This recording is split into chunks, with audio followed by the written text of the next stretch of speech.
Am I the asshole for not moving back in with my mom and hanging up on her when she called me crying that she missed me and wanted me back?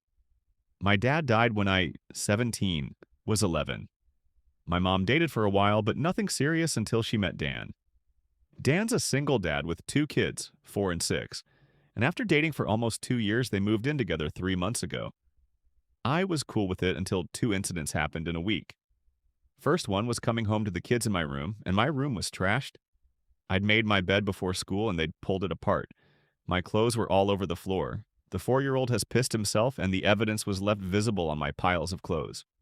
My mom had taken the kids out of the room and cleaned up the 4-year-old, but left my room as it was for me to clean up. I was angry. Dan explained it away as they're just young kids and told me not to be mad. I told him to watch his kids and keep them out of my room. Mom told me not to be mad at anyone and these things happen. I said not if they kept an eye on the kids. I asked if I should go in and do the same to their room. Dan told me I'm old enough to know better. I told him to make his kids clean it, and Mom and Dan were quick to say they were too young to do that. The same thing happened a week later, only without the 4-year-old pissing himself this time. And this time they wrecked the photo of me and my dad that was in my room, and they broke the office chair I had in there. This time I lost it on my mom and told her that I was getting the fuck out of there, and she could keep Dan and his little brats to herself because I wasn't dealing with it. Mom told me not to be so rash and said I just needed to calm down. Dan stood in front of the door to stop me from leaving. He said my mom's heart would break if I left. I told him I wasn't living with him and his kids.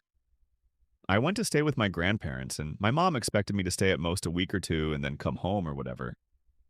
But I see this as home now. Not having my room trashed or the bathroom all messy and gross from Dan's kids has been so good. And I'm so mad about that photo. I had a copy, but it wasn't the point. My mom's only now starting to accept I'm not coming back. She apologized a few times, but I ignored her. She called the other day and cried and told me she missed me and wanted me to come home and she'd do anything.